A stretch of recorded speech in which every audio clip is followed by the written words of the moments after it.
오늘 우리에게 주신 하나님의 말씀 창세기 3장입니다. 창세기 3장.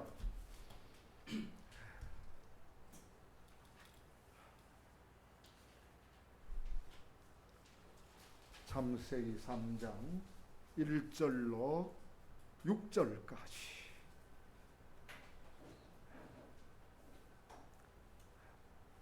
창세기 3장 1절부터 6절까지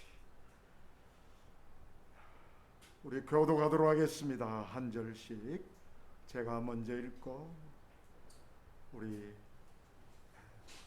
한 절씩 함께 제가 먼저 읽겠습니다. 그런데 뱀은 여호와 하나님이 지으신 들짐승 중에 가장 강교하니라. 뱀이 여자에게 물어 이르되 하나님이 참으로 너희에게 동산 모든 나무의 열매를 먹지 말라 하시더냐.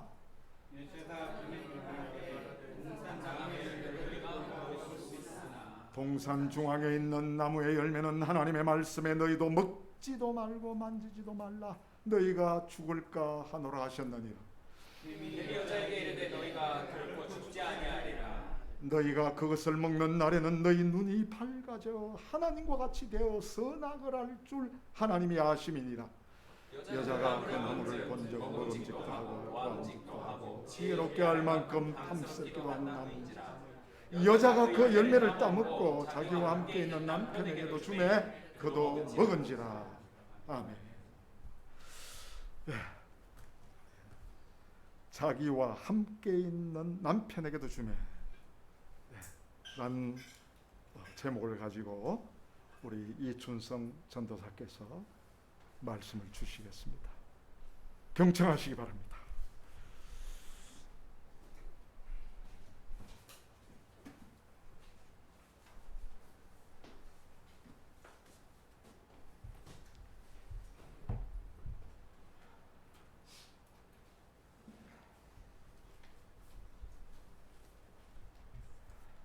잠시 기도하심으로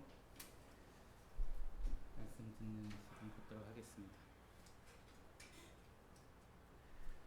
참 좋으신 하나님 아버지 감사합니다.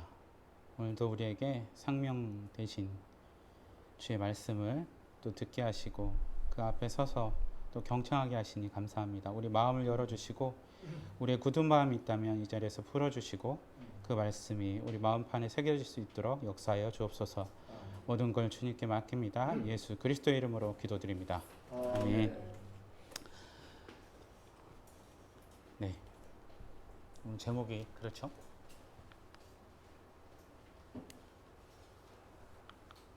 네. 딱 보면은 무슨 말이 생각나십니까? 병 중에서 이런 병이 있습니다. 세상의 중심은 나다 하는 병이 있습니다. 혹시 아시겠어요? 네, 흔히들 중2병이라고 얘기들을 하죠. 예, 중2병에 걸린 중2병에 걸린 우리 사춘기 학생들이 이런 사상을 가지고 있다고 합니다. 예, 중2병을 이제 저희 집에도 중3이 지금 있거든요. 그래서 중2를 지나왔는데 다행히도 좀 조용히 지나왔어요. 중2병을 이기는 게 갱년기, 중년의 갱년기라고 얘기했더니 알아서 이렇게 잘 하더라고요. 근데 왜 이게 중2라고 했을까요? 이런 사고방식을 가진 이들을. 사춘기 때 잘 이런 특징이 나오는데, 사춘기 때가 이제 13살에서 15살인데, 이 15살이 중2가 많았다고 해요. 그래서 이제 중2병이라는 말이 있었고, 또 일본에서 처음 시작이 된 말인데요. 이 시기의 가장 큰 특징이 바로 자기중심성이라고 합니다. 세상의 중심이 바로 나라는 생각이죠. 이 시기에는 사춘기 특유의 감성과 상상력, 반항심과 허세가 최고조에 이르러서 현실 기피, 우울증, 과대망상 증상도 보인다고 합니다. 또한 자신이 남들보다 우월하다는 생각을 하게 된다고 합니다. 그래서 교사들은 이 중2, 중학교 2학년이 가장 다루기 어려운 학년이라고들 얘기를 합니다. 또 이런 특성 때문에 우리나라에서는 또 우스갯소리로 북한에서 못 내려오는 게 중2 때문이라고도 얘기를 하죠. 이 스위스 반달 심리학자인 이 장 피아제라는 분이 있는데요. 이분의 이 정의한 인지 발달론에 따르면 이 2세에서 6세, 7세까지의 아이들 그런 그 아이들의 특징 중 하나가 바로 이 자기 중심적 사고라고 합니다. 이것은 남을 배려하지 못하고 타인의 생각, 감정, 지각, 관점들이 자신과 동일하다고 생각하는 특성을 가진다고 합니다. 일반적으로 3, 4세의 이 아동은 타인도 자기가 본 그것을 볼 수 있다고 예상을 한대요.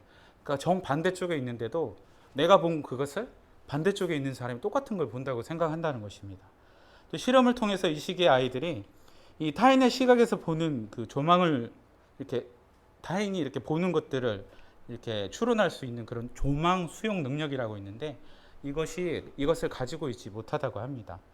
즉 자신의 다른 시각을 정확하게 인정하거나 이해하는 능력이 없다는 것이죠. 이런 자기 중심성은 자기 자신을 사물의 중심이라고 정의하고 세상의 사물을 해석합니다. 그런 생각을 바탕으로 타인을 고려하지 않는 또 행동을 하기도 하고요. 이런 자기 중심을 강조해서 가리키는 경우에 자기 중심적이라고 말합니다. 근데 정작 본인은 이런 걸 의식하지 못하는 경우가 많다고 합니다. 그렇다면 이 자아 중심성이 어른이 되면 사라지는 걸까요? 이 글귀 한번 보실까요? 밑에만 읽어보겠습니까? 읽어보겠습니다. 석자 되는 칼로 하늘에 맹세하니 산과 물이 떨고 한 번 휘둘러 쓸어버리니 피가 강산을 물들인다. 엄청 광호한 소리 아닙니까? 네, 이게 누가 한 말일까요?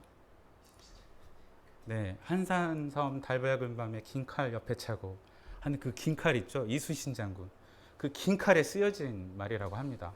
모르고 보면 되게 자아중심적인 그런 중2병에 걸린 사람의 어떤 그런 게 느껴지지 않나요? 예, 이것은 너무나 잘 아는 우리 이순신 장군님의 그 새겨진 칼인데요. 이처럼 이 자아중심성은 성인이 되어서도 사라지지 않는다고 합니다. 평생에 걸쳐서 나타난다고 합니다.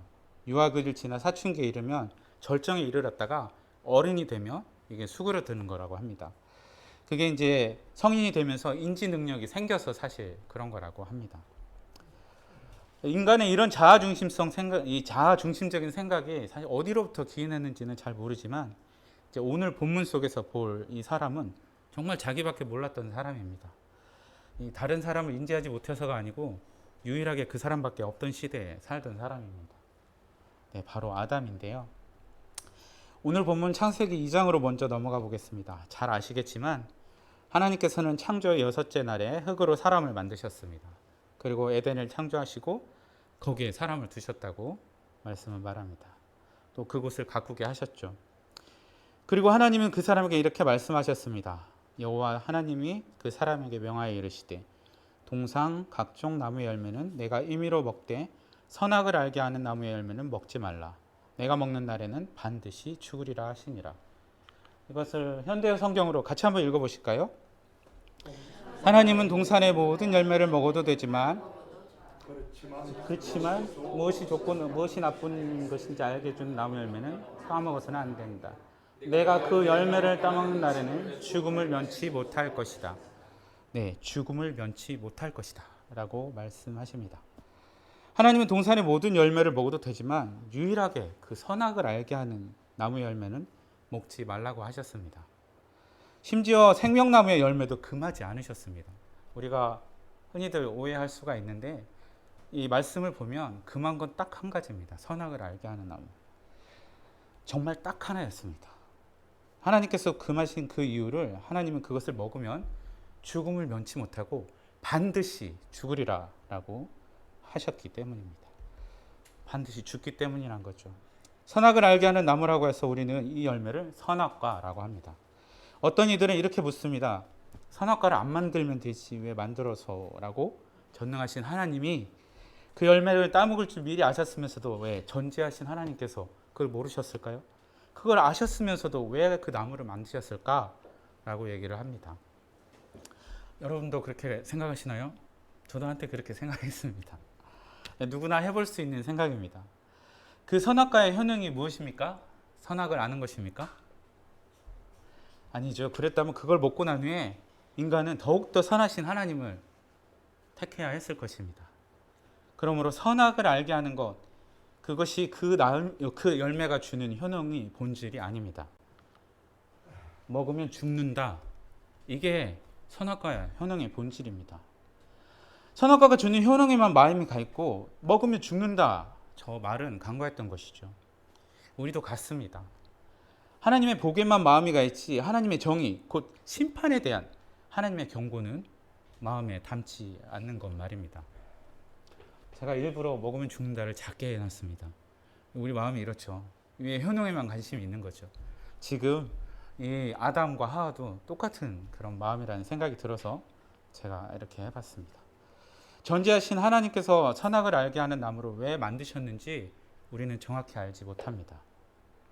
그러나 하나님은 그 나무가 우리에게 필요했기에 만드셨을 것입니다. 저는 그 이유를 이렇게 생각해 보았습니다. 선악에 대한 올바른 판단은 누가 할 수 있습니까? 네, 하나님만이 하시죠. 짐작컨대 하나님께서 선악과를 만드신 이유는 아마도 좋고 나쁨에 대한 그 판단이 누구에게 있는지를 늘 기억하라는 그런 의미였을 것입니다. 피조물을 너를 만드신 창조주가 누군지 알라라는 의미였을 것입니다.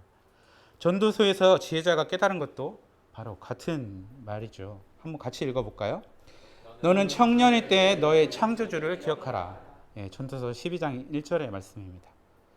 세상의 모든 것이 허무한 가운데 오직 창조주 하나님을 아는 것이야말로 가장 가치 있다는 것을 전도자가 말하고 있는 것입니다. 무엇보다도 선악과를 만드신 것은 하나님께서 상처 입을 가능성과 배신의 위험을 안고 시도한 하나님의 믿음의 시험이었습니다. 따라서 선악을 알게 하는 나무는 하나밖에 없는 인간의 자기 중심적인 생각을 막고자 한 하나님의 은혜의 장치였지 않았을까라는 생각을 해보았습니다. 선을 행하라고 주셨지만 우리가 잘못 사용하고 있는 많은 은혜의 도구들처럼 말입니다. 하나님께서 자신의 형상으로 인간을 빚으시고 동산에 두시고 함께 계실 때의 모습을 보면 마치 첫 아이를 대하는 젊은 엄마 아빠의 모습을 연상케 합니다. 창세기 2장 19절의 말씀을 보시면 그런 하나님 아버지의 감정이 잘 드러나 보입니다. 길지만 한번 같이 읽어볼까요? 여호와 하나님이 흙으로 각종 들짐승과 공중의 각종 새를 지으시고 아담이 무엇이라고 부르나 보시려고 그것들을 그에게로 이끌어 가시니 아담이 각 생물을 부르는 것이 곧 그 이름이 되었더라. 아담이 무엇이라고 부르나 보시려고. 이 부분을 보면 저는 어릴 때 우리 아이를 데리고 동물원에 갔을 때 그 아이가 그 동물 앞에서 어떻게 반응하는지를 지켜보려는 제 마음이 떠오릅니다. 하나님께서 아담과 그렇게 지내셔도 좋으셨을 텐데 그러나 하나님은 아담이 혼자 있는 것을 좋게 여기지 않으셨습니다. 그래서 하나님은 짝을 만들어 주셨죠. 아담은 그 짝을 여자라고 불렀습니다. 이런 생각이 들었습니다. 하나님께서 왜 처음부터 남자와 여자를 만들지 않으셨을까요? 모든 생명체를 만드실 때 암수 쌍을 만드셨는데 왜 인간을 만드실 때는 남자만 먼저 만들으셨을까요? 우리가 하나님이 아닌 이상은 알 수 없습니다. 그러나 알 수 있는 것은 하나님께서는 아담에게 좋은 것을 생각하셨다는 것입니다. 그런데 그런 하나님의 행복은 3장으로 넘어가면서 깨어지고 맙니다. 모든 들짐승 가운데 가장 교활한 뱀이 여자에게 접근합니다. 여기서 강교한이라 라고 이렇게 번역된 히브리어 원어 아룸은 교활하다는 의미 외에 슬기롭고 지혜 있고 영리하다라는 의미를 같이 가지고 있습니다. 이 같은 단어를 어디에서 많이 볼 수 있냐면요. 이 잠언 12장 16절과 같이 슬기로운 자 이렇게 되어 있는데 그 슬기로운 잠언에서 쓰인 슬기로운 자 할 때 슬기로운이 바로 이 같은 원어를 사용하고 있습니다. 하나님께서 지으신 모든 것은 보시기에 좋게 만드셨다는 것을 의심할 여지가 없는 것이죠. 다만 그 사용하는 주체가 그걸 어떻게 사용하느냐에 따라서 선이 되기도 하고 악이 되기도 하는 것입니다. 그래서 하나님께서 왜 악을 만드셨냐가 하는 말은 사실은 맞지 않는 말이라고 할 수 있습니다. 여기서 선과 악은 하나님의 뜻이냐 아니냐에 달려 있는 것이죠. 그러나 뱀은 이런 하나님의 선하심에 대적하기로 한 존재였습니다. 이런 뱀이 여자에게 한 것은 다름 아닌 여자가 가진 자아 중심성을 깨우는 것이었습니다. 하나님은 아담의 자기중심성을 잠재우기 위해서 창조주 하나님을 기억하게 하셨습니다. 선악을 알게 하는 나무를 통해서 말이죠. 그런데 뱀은 자신의 특기인 속임과 거짓과 술수를 이용하여서 여자의 자기중심성을 깨웁니다. 뱀의 말과 그 말에 반응하는 여자의 말과 태도를 한번 볼까요? 네, 여기 한번 읽어보시겠습니다. 같이 한번 읽어볼까요? 이것 보게나 그래 하나님이 정말 너희에게 동산이 있는 모든 나무 열매를 따먹어서는 안 된다고 그러시던가? 네, 뱀의 말입니다. 현대 성경으로 읽어보았습니다. 원어적으로는 정말 그렇게 말씀하시더냐라고 말하는 부분인데요. 이건 강한 부정적 의미를 내포하고 있는 말입니다. 그렇게 말씀하셨을 리가 없어 라고 말하는 거죠. 하나님이 말씀한 것과는 정반대로 말함으로써 하나님의 명령이 불합리하다는 인상을 준 것입니다. 또한 본래 하나님께서 먹지 말라고 하신 것은 선악과 하나였는데 뱀은 모든 나무의 열매에 대해서 얘기하고 있습니다. 이 모든 나무의 열매를 먹도록 허용된 것이었지만 뱀은 그 반대로 그 모든 것을 금하셨느냐고 물어보는 것이죠. 하나님의 선하심에 대해서 의문을 품게 만드는 것입니다. 그 은혜에 흠집을 내려고 하는 것이죠. 그런 사탄에게 여자는 걸려들었습니다. 원어적으로 보면 뱀의 말이 끝나기가 무섭게 여자가 대답을 한 것입니다. 그 다음 말인데요. 여자가 뱀에게 말하되 라고 말하는 이 문법적으로 보면 바로 뱀의 말이 떨어지기가 무섭게 여자가 받아서 말을 하고 있는 것입니다. 지속적으로 우리가 이것을 통해서 우리가 평소 여자의 마음에 품고 있었던 생각이 무엇인지 짐작해 볼 수 있습니다. 지속적으로 한 가지를 묵상하면 결국 그것이 목적이 되어서 그것을 지향하게 됩니다. 그래서 유혹을 피하는 가장 현명한 방법은 그 유혹의 자리를 피하는 것입니다. 계속해서 유혹의 자리에 머물지 않는 것이죠. 눈이든 마음이든 육신이든 말입니다. 그런 여자의 태도에서 우리는 어렵지 않게 그녀가 오랫동안 그 선악과의 마음을 품고 있었음을 알 수 있습니다. 2절에서 3절을 같이 한번 읽어볼까요? 여자가 뱀에게 말하되 동산 나무의 열매를 우리가 먹을 수 있으나 동산 중앙에 있는 나무의 열매는 하나님의 말씀에 너희는 먹지도 말고 만지지도 말라 너희가 죽을까 하노라 하셨느니라. 네, 이 여자의 말 속에서 우리는 지독한 자아중심적인 그런 사고를 볼 수가 있습니다. 이 여자는 하나님의 허락과 죄는 약하게 그리고 하나님의 명령은 무겁게 얘기함으로써 뱀이 의도하는 대로 하나님의 명령이 부당하다는 거기에 동조하는 듯한 인상을 줍니다. 모든 나무의 열매를 마음대로 먹을 수 있다를 그냥 열매를 먹을 수 있다 이렇게 표현을 합니다. 약하게 얘기한 것이죠. 그리고 선악을 알게 하는 나무의 열매를 분명하게 적시하고 있지만 이 여자는 동산 한가운데 있는 나무의 열매로 흐리게 이야기하고 있습니다. 또한 먹지 말라 말씀하신 것은 먹지도 말고 만지지도 말라라는 말로 왜곡해서 얘기를 합니다. 그리고 그걸 먹었을 때 일어날 일에 대해서는 이렇게 얘기합니다. 하나님께서 어떻게 얘기하셨죠? 반드시 죽을까 하노라라고 말씀하셨습니다. 근데 여기에서는 반드시는 빼고 죽을까 하노라라고 완곡하게 가벼운 느낌으로 해석을 해서 얘기를 하는 것이죠. 이런 여자의 대답들을 살펴보면 그 속에 지독한 자기 중심적 사고가 배어 있음을 볼 수 있습니다. 결국 이 자기 중심성으로 인해 하나님께서 금하신 정말 딱 하나의 그 법을 어기고 맙니다. 이제 뱀은 결정타를 날립니다. 너희는 결코 죽지 않을 거야 라고 말이죠. 지금까지는 하나님의 말씀을 왜곡하여서 말씀하고 있었지만 이제 뱀은 여기에 직격탄을 날립니다. 하나님이 말씀하신 것과 정반대의 말을 하고 있는데도 여자는 저항하지 않습니다. 하나님의 절대 명령을 뱀은 절대 거짓으로 바꾸어 버립니다. 대적하는 자 옛뱀의 목적은 다름 아닌 인간을 하나님으로부터 영원히 분리시키는 것이었습니다. 걱정하지 마라. 그 열매를 따먹는다 해도 절대로 죽지 않아. 네, 현대의 성경으로 제가 한번 읽어보겠습니다. 그 열매를 따먹는다 해도 절대로 죽지 않아. 오히려 그 열매를 따먹기만 하면 너희 눈이 밝아질 거야. 그렇게 되면 무엇이 좋고 무엇이 나쁜 일인 줄 분간할 수가 있게 되지. 다시 말하면 너희도 하나님처럼 될 수 있다는 말이지. 하나님도 그걸 아시고 그 나무 열매를 따먹어서는 안 된다고 하신 거야 라고 이야기를 합니다. 어떻습니까 여러분? 우리에게 죄가 속삭일 때 이런 말투지 않습니까? 제가 한번 적어봤는데요. 이러지 않을까 싶습니다. 괜찮아, 한 번인데. 그런다고 은혜가 없어지는 것은 아니야. 오히려 그렇게 말씀하신 대로 하는 것이 율법주의지. 회개하면 언제든 용서해 주는 하나님이시잖아. 사랑의 하나님이시잖아. 하나님도 내가 고통받는 것은 바라지 않으실 거야. 네, 옳은 말입니다. 하나님 우리가 고통받는 것을 바라지 않죠. 그렇다고 해서 우리가 불순종해도 된다는 것은 아닙니다. 우리는 이것을 기억해야 합니다. 불순종이 곧 죄라는 것 말이죠. 선악을 판단하는 것, 좋고 나쁨의 판단은 하나님의 고유 영역이라는 것입니다. 우리가 그걸 기억하면 이런 속임수에는 넘어가지 않을 것입니다. 진리가 무엇인지 알기 때문이죠. 그러나 마귀는 지금 하나님의 자리에 인간이 앉을 수 있다고 유혹하고 있는 것입니다. 자기 중심적인 자아의 생각을 제대로 건드렸기에 이제 여자는 아무 저항 없이 뱀의 제안을 받아들입니다.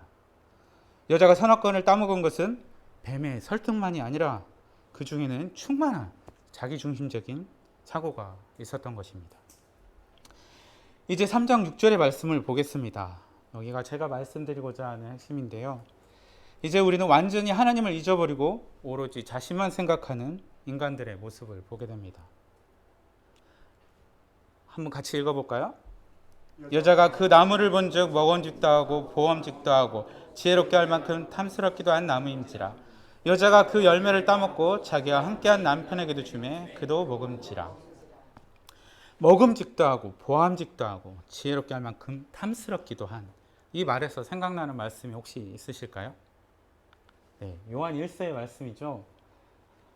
육신의 정욕, 안목의 정욕, 이생의 자랑, 이것들이 세상으로부터 온 것이라 라는 요한 1서 2장 16절의 말씀이 생각납니다.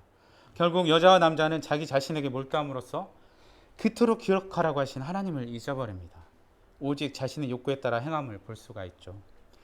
이제 영적 존재에서 육의 존재로 타락해버립니다. 그들 자신이 바로 세상이 되어버린 것입니다. 여자의 먹고 싶어하는 육체적 욕망은 생존을 위한 것이 아니었습니다. 생존 이상의 욕구를 위해 먹고자 한 것이죠. 생존을 넘어선 탐욕이었습니다. 선악과는 여자의 눈에 보암직도 하다고 하였습니다. 여기서 이 보암직한 이 번역된 이 원어를 이렇게 의미를 살펴보면 갈망, 소원, 욕망, 그런 의미를 담고 있습니다. 단순히 보기에 좋은 것을 넘어서 이 여자는 그 열매를 욕망하고 갈망하고 있었던 것입니다. 또 지혜롭게 할 만큼 탐스럽기도 하다고 합니다. 여기서 탐스럽기도 하다는 그 원어 하마르는 그 의미를 살펴보면 보기에 좋다라는 의미 외에도 보물, 귀한 것, 사랑하는 사람, 이런 의미를 담고 있습니다. 무엇이 생각나나요? 네, 우상이죠. 하나님보다 더 흠모하는 것이 있다면 바로 우상이라고 말하지 않습니까? 선악과를 흠모하는 마음으로 바라보았다는 그런 의미인 것이죠. 간절히 바라봄으로써 우상이 되어버린 것입니다. 우리 가운데 하나님보다 더 흠모하는 대상이 있다면 아마도 이와 같을지 모릅니다. 그것이 아무리 가치 있는 선악을 알게 하는 지혜라 할지라도 말입니다. 여자는 선악과를 따먹고 남편에게도 그것을 주었습니다. 그리고 남자도 그것을 먹습니다. 열왕기상 11장을 보면 솔로몬이 하나님께로부터 마음을 돌린 것이 이 통혼한 이방 여자들 때문에 그렇다라는 인상을 주는 그런 말씀을 보게 됩니다. 그러나 과연 그뿐일까요? 과연 솔로몬에게는 그 책임이 없었을까요? 이 12절에서 이 다음에 나오는 12절에서 우리 3장 12절에 보시면 이 하나님께서 아담을 찾으신 후에 왜 그 열매를 먹었냐고 추궁하시잖아요. 그때 이 남자가 여자 탓을 합니다. 아니, 엄밀하게 하나님 탓을 한 것이죠. 하나님께서 주신 여자라고 말하면서 직접적인 책임을 하나님께 떠넘깁니다. 근데 6절의 뒷부분을 이 원어적으로 보면 이 6절의 뒷부분을 보면 원어적으로 보면 이 하와가 자신이 열매를 먹고 바로 아담에게 건네주었습니다.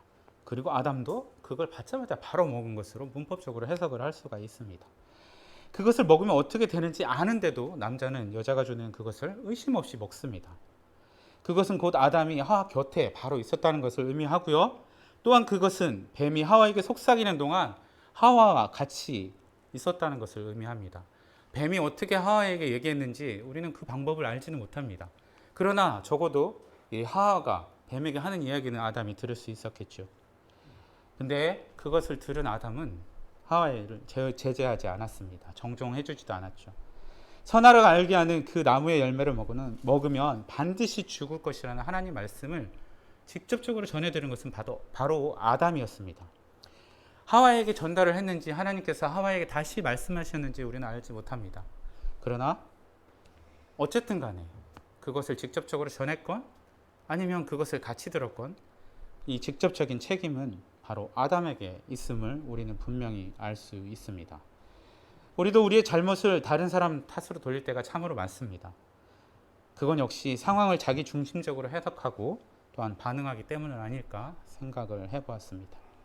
아담이 하와에게 이렇게 자기 책임을 떠넘긴 것, 이것 또한 자기 중심적인 생각이었던 것이죠. 결론적으로 그 둘은 둘 다 하나님의 명령을 어겼고 사탄의 거짓말을 믿었으며 하나님의 뜻보다 자신들의 욕망을 더 앞세웠습니다. 하나님 앞에서 그들은 지극히 자기 중심적인 사고를 하고 있었던 것입니다. 이후에 그들의 변명 가운데서도 이러한 자기 중심성을 쭉 계속해서 볼 수가 있습니다. 이미 그들을 만드신 창조주 하나님은 그들의 안중에 없었습니다. 오히려 피해야 할 두려운 대상으로 이제 변해버렸습니다. 그들은 선악과를 먹어도 죽지 않으리라라고 하는 자기 확신에 차 있었습니다. 자기 중심성은 이상한 자기 확신을 가지게 합니다. 자기 중심적으로 바라보게 되면 자기 자신을 지나치게 확신하게 되는 것이죠. 그 자기 확신의 절정을 예레미야가 예언하던 시대에 이스라엘에서 우리는 볼 수가 있습니다. 그들은 하나님께서 예레미야에게 주신 말씀을 무시하고 그들 자신의 말을, 그들 자신의 믿음을 확신했습니다. 그러나 하나님은 그것이 그들 스스로 속이는 것이라고 말씀하십니다. 예레미야 37장 9절에 보면 이렇게 말씀하시거든요. 제가 읽겠습니다. 여호와께서 이와 같이 말씀하시니라. 너희는 스스로 속여 말하기를 갈대아인이 반드시 우리를 떠나리라 하지 말라. 그들이 떠나지 아니하리라. 지금 상황이 어떠냐면 이 바벨론이 예루살렘을 포위하고 있을 때 이 바로가 출동합니다. 애굽의 바로가 출동을 하자 잠시 동안 이 바벨론 군대가 물러갑니다. 이스라엘이 그것을 보고 이제 물러갔다 이렇게 얘기를 합니다. 이렇게 믿는 거죠. 근데 하나님께서는 그 믿음이 틀렸다고 얘기를 하는 것입니다. 그들은 하나님이 시온을 버리지 않을 거라고 믿었습니다. 우리가 쭉 통독할 때 얘기했던 그 시온 신학이죠. 하나님은 그들은 바벨론 군대에게 넘겨버리고 말았습니다. 그들의 믿음이 깨어진 것입니다. 자기 중심적으로 생각하는 사람들에겐 이런 자기 확신이 있는 것이죠. 하지만 그것은 하나님에 대한 믿음이 아니라고 하나님은 말씀하는 것입니다. 자기 자신과 자기 신념에 대한 믿음인 것입니다. 우리가 믿고 있는 것은 무엇입니까? 하나님입니까? 아니면 우리 자신에 대한 믿음입니까? 반면 하나님은 어떻습니까? 하나님께서는 지극히 이타적으로 행하심을 우린 창세기 전체를 통해서 알 수 있는데요. 이 앞부분만 봐도 그렇습니다. 동산을 먼저 지으시고 아담을 옮겨 놓으셨죠. 아담의 베풀인 여자를 만드셨고 에덴에서 쫓아내실 때 이것 또한 그들이 죄를 짓고 생명나무 과일을 먹고 영생을 고통스러운 삶을 살아갈 것이기 때문에 긍휼히 여겨서 하나님께서 조치를 취한 것이라는 걸 우리는 알고 있습니다. 또 그들을 쫓아낼 때 가죽옷을 지어 입히셨죠. 그것도 역시 하나님의 자비입니다. 에덴의 얘기에서만 봐도 우리는 그분이 이타적으로 행하셨음을 수도 없이 살펴볼 수 있습니다. 하나님의 이러한 이타심은 하나님께서 사람의 편에서 생각하셨기 때문입니다.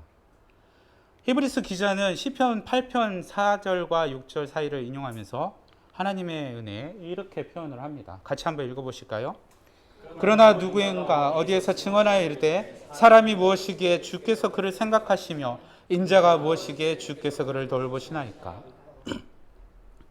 네, 이러한 이타심을 일으키는 것이 바로 공감입니다. 공감은 상대방의 입장에 서서 상대의 경험한 바를 이해하고 또 다른 사람의 입장에서 생각해보는 능력입니다. 따라서 절대 자아중심의 상태에서는 절대 할 수 없는 게 바로 이 공감입니다. 그러므로 우리가 자기 중심성을 벗어나면 이 공감을 만날 수 있습니다. 우리가 공감해야 하고 이타적인 삶을 살아야 하는 이유는 바로 하나님께서 이타적으로 우리에게 행하셨기 때문입니다. 하나님께서 우리를 바라보심이 자기 중심적으로 바라보셨다면 어떻게 되었을까요? 십자가가 있었을까요? 우리는 날마다 진노하시는 하나님만 경험하게 될 것입니다. 그러나 하나님은 우리를 위해 자기를 내어주셨습니다. 십자가는 하나님의 자기 비움입니다. 자기를 비우고 비워진 그 공간에 타인의 아픔과 슬픔을 채우는 것이 진정한 공감인 것입니다. 심지어 하나님은 모든 사람을 위하여 죽음까지 맛보았다고 히브리서 기자는 말합니다. 제가 읽겠습니다. 오직 우리가 천사들보다 잠시 동안 못하게 하심을 입은 자 곧 죽음의 고난 받으심으로 말미암아 영광과 존귀로 관을 쓰고 예수를 보니 이를 행하심은 하나님의 은혜로 말미암아 모든 사람을 위하여 죽음을 맛보려 하심이라. 히브리서 2장 9절의 말씀입니다. 공감은 자아 중심감은 상극입니다. 그래서 자기 부인이라면 어떤 면에서는 바로 이 자기 중심성을 내려놓는 일인지도 모릅니다. 나의 생각과 관점을 내려놓고 하나님의 시선과 관점으로 바라보려고 하는 것입니다. 나는 아무것도 아닙니다. 오직 당신의 시선으로 볼 때 내 눈이 진리를 볼 것입니다. 라고 고백할 수 있는 것입니다. 이 그림 혹시 생각나시나요? 제가 언젠가 한번 보여드린 적이 있는데 티소라고 하는 화가의 그림입니다.